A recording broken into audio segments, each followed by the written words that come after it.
In the Pokemon trading card game, having a plan is crucial, and the further ahead you can plan, the better. So in today's video, I'm going to be going over some Pokemon puzzles focused on planning and specifically planning out your prize mapping, meaning what Pokemon are you going to knock out to win the game, and how is that going to allow you to win the game before your opponents. So in today's video, there will be no hands, and the idea of each puzzle is to just come up with a plan that will let you win the game before your opponent. Now, you don't have to think about what cards you have access to. You can assume that for all of these puzzles that you have access to whatever you want. Within reason, of course, your Charizard deck does not have Path Roxanne in it. But other than that, let's get into the first puzzle. Now, like always, our puzzles are going to scale in difficulty with 3 tiers of puzzles in this video. We're going to have the easy puzzles, the medium puzzles, and the hard ones. So this is the first easy puzzle just to ease us into the concept of prize mapping. You're the Charizard player on the bottom here, and you're looking to win the game before your opponent. So in these situations, I would think about how many turns is it going to take your opponent to win the game, and then how can you win in 1 turn less? I mean, when it's your turn, you can also win in the same number of turns as you are going first. So you can pause the video here and come up with the solution.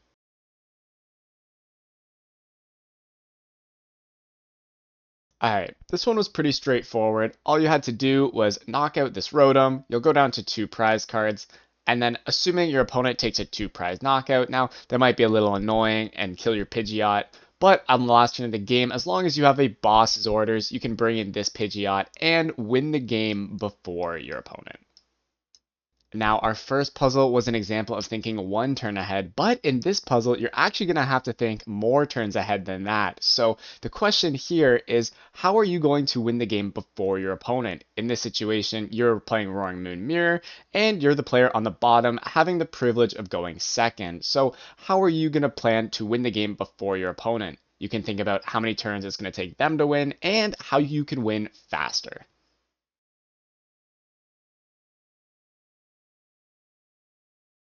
Now again, this puzzle is pretty straightforward. All you have to do is make sure to knock out a 2 prize Pokemon on this first turn of the game, because if you knock out a 2 prize Pokemon every turn, you'll win in 3 turns, and so will your opponent, but you got to attack first. Now another thing that's kind of crucial is that you don't use Frenzied Gouging on one of the Roaring Moons, because say you were to Pokemon Catcher, bring in this Roaring Moon, and knock it out with your own Roaring Moon, at that point, you would have 200 damage on yourself, and your opponent could come in with Morpeko to knock you out, which would be pretty annoying, as you would need to use another Pokemon Catcher on your next turn in order to avoid it. So you want to make sure to bring in something that has a little bit less HP. Maybe this Moltres would be a good idea. You could knock this out with Calamity Storm, and then from there, your opponent will be forced to gift you another 2-prizer, and you can see from there how you're just going to take 3 consecutive 2-prize knockouts and win this matchup. Now, this is why it is so important to go second in the Roaring Moon Mirror and with Miraidon as well. Now, onto our third puzzle. This is going to be our last easy level puzzle, and this one's going to take a little more thinking as I've left the board completely blank. So in this position, you're playing Miraidon going second, and you're looking to beat your opponent's prize mapping. Now, we already know that Roaring Moon likes to win in 3 attacks by killing 3 2-prizers, so that means we've got to win the game in 3 attacks or less. So how will you do it? And as bonus points, there's actually 2 solutions. One of them is fairly obvious and intuitive, but there's actually another niche solution that works as well. So bonus points if you can come up with both solutions to this puzzle on how you win the game before your opponent.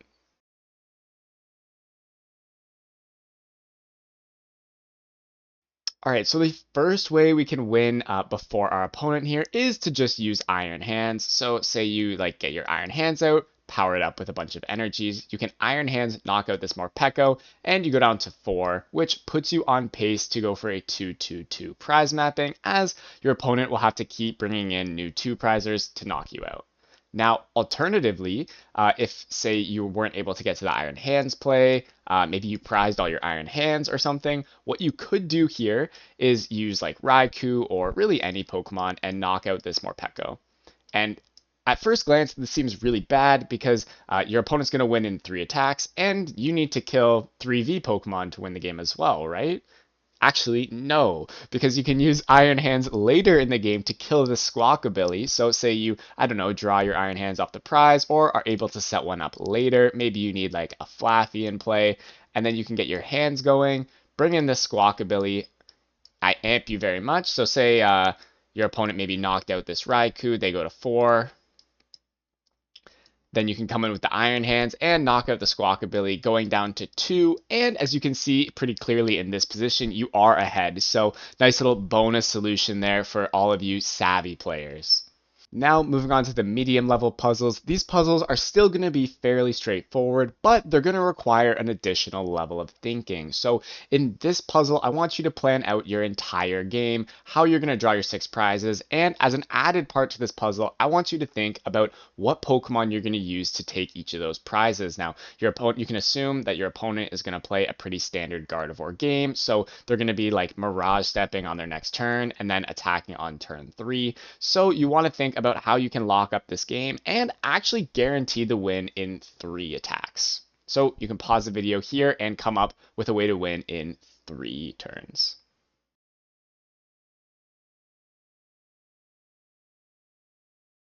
Now, in this puzzle, I made it kind of obvious what you want to start with, as I've already put the Iron Hands down with 4 energies, so that's obviously what you're going to want to do, is you're going to want to start by very muching this Ralts.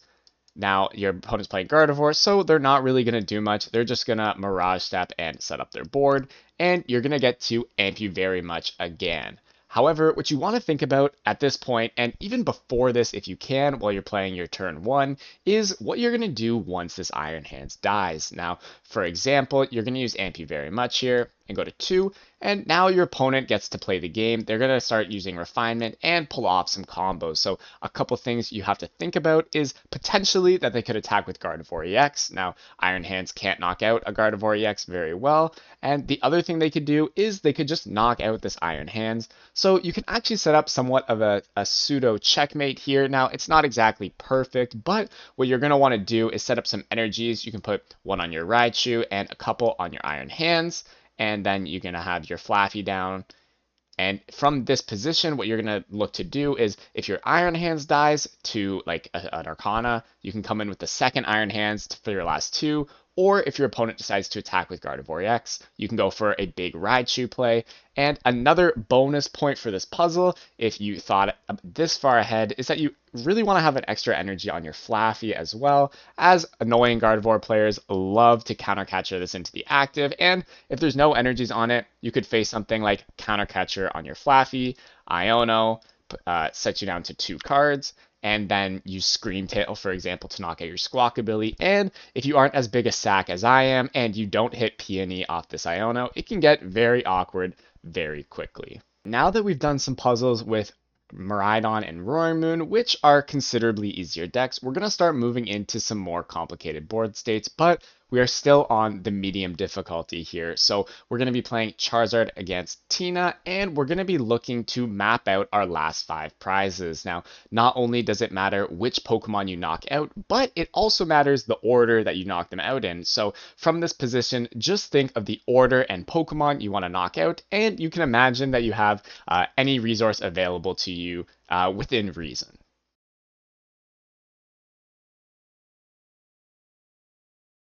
Now, one mistake here, and something that I see a lot of people do, and I've talked about before in my videos, but that's going to be knocking out this Tina in the active first. You always want to be thinking about Roxanne when you're playing against Tina, as if you knock out this Tina, you go down to 3 prizes, and everything from there on is really uncertain, as you're only going to have 2 cards, and there's going to be a Path to the Peak in play, so you're not going to be able to really plan as far ahead. Now, what you're really going to want to do here is knock out a 1 prizer first. Now, it doesn't particularly matter if you said you were going to knock out the Greninja or the Comfey. They're both good. I would probably opt for the Greninja just because they only have 1 of them. But what you're going to want to do is play a boss's orders, knock out this Greninja, and go to 4 so that you can't get Roxanne. And presumably you're holding some kind of hand, potentially with like a Lost Vacuum to remove the Stadium.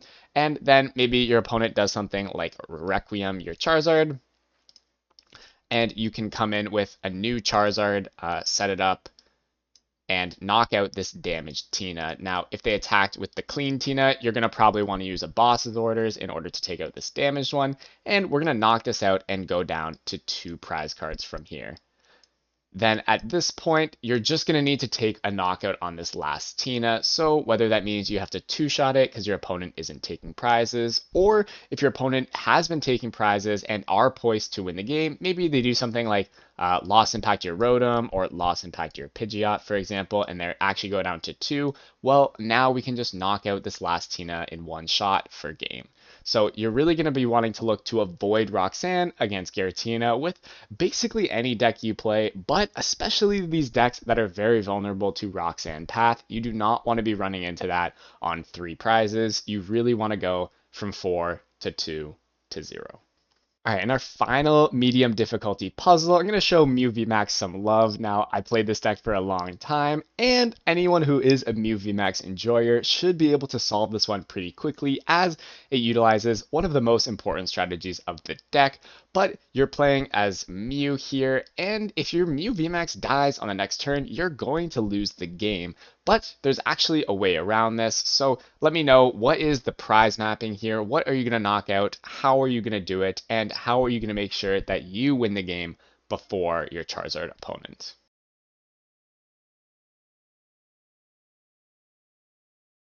Alright, if you didn't get this puzzle, clearly you're not a Mew VMAX enjoyer, and you might be on the wrong channel, but I'll tell you the solution anyways. What you're going to want to do here is you're going to want to use Psychic Leap to clear your VMAX off the board. So, for example, you could do something like, you're going to need to bench a new Mew V, that's for sure. You're going to need a Power Tablet, and maybe a boss's orders to bring in this Charmander.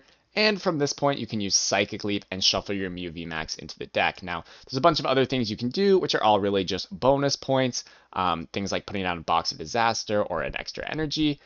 One mistake from a position like this is that we are winning the game here. And when you are winning a game of Pokemon, meaning you are ahead in the prize trade, you just want to do everything you can to maintain the lead. So if you put down a path to the peak here, you actually open yourself up to getting like Iono'd and like Brick out of the game. So if you said that you wanted to put down a path to the peak here while Psychic Leaping, I would actually consider that a fairly major mistake. Now, I've seen this happen on some high-level stream games where Mew players put down a path while they're ahead in the prize trade, and it just doesn't make any sense, as you can randomly Brick and lose the game. But regardless, you just want to kill this Charmander and go down to 2 prize cards. And then, no matter what your Charizard opponent does here, whatever they kill, you can just knock out this Charizard on the next turn with 2 tablets and potentially a boss's orders if it's necessary, and win the game. Now, another mistake here would have been to just knock out this Charizard, as you are like definitely losing the game if you do so. So, for example, if you don't play boss's orders and you just like play 2 tablets, knock out this Zard, maybe your plan was to knock out this Zard, play Iono and Path, and hope that your opponent didn't have a Charizard EX. That's a pretty bad plan, as you actually had a way to guarantee the prize trade. So if you're going to knock out this Zard and go to 1, then you leave yourself vulnerable to just a Charizard EX to win the game. So that would not have been ideal. Alright, now that Mew VMAX has made an appearance in the puzzles, it's stuck in my head, so we're going to do another Mew puzzle because I love this pink guy so much, but this is actually going to be our first hard level puzzle, so if you don't get it, don't feel too bad, but in this position, you're playing as Mew, and you're going to be behind in the prize trade here, but again, there's a way to make this up. There's one way to win the game here, and it is a little difficult to pull off, but imagine you could draw anything you want this turn in a normal Mew deck, and you'll actually find yourself in a winning position. So you can pause the video here and see if you can figure it out.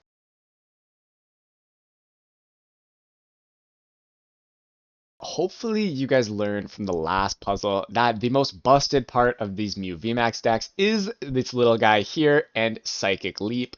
So in this position, what you're going to want to do is use Psychic Leap, and specifically what you're going to want to do is Psychic Leap this Squawk ability. Now, you need to take 2 prizes this turn so that you can set yourself up to win on the next turn. So what you actually need to do here is play all 4 of your power tablets, boss's orders, bring in that Squawk Rockabilly and Psychic Leap it for 170 and the knockout. Then on the next turn, you can use a new Mew VMAX with a Choice Belt to KO this Moltres on the bench, and that's how you're going to prevent your opponent from winning, as if you left a Mew VMAX in play in any capacity, your opponent would just win in one attack. So as a Mew player or against Mew, always be looking for these Psychic Leap plays, as you never know when they're going to come up. Additionally, another lesson to be learned here is how important defensive prize mapping is.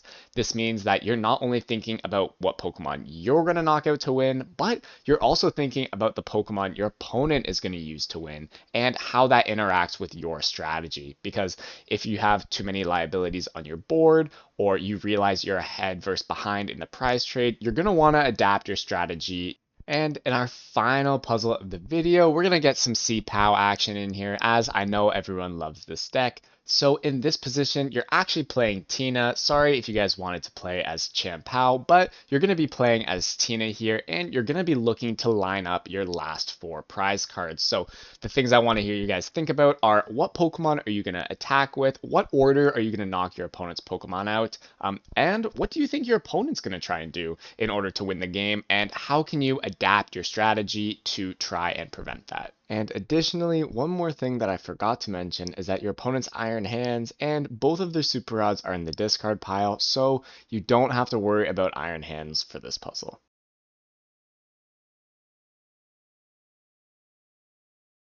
The first thing I hope you guys noticed in this puzzle, similar to the Charizard puzzle a couple back, is that our opponent has actually just run into Roxanne range, so we're definitely going to be looking to Roxanne path our opponent. Now, other than that, there's a couple options that you could go for here. You could try and knock out this Chien-Pao, you could try and knock out the Baxcalibur, or you could try and knock out the Bibarel. And in my opinion, the best thing to do here is to get out a Sableye and use it to knock out this Bibarel.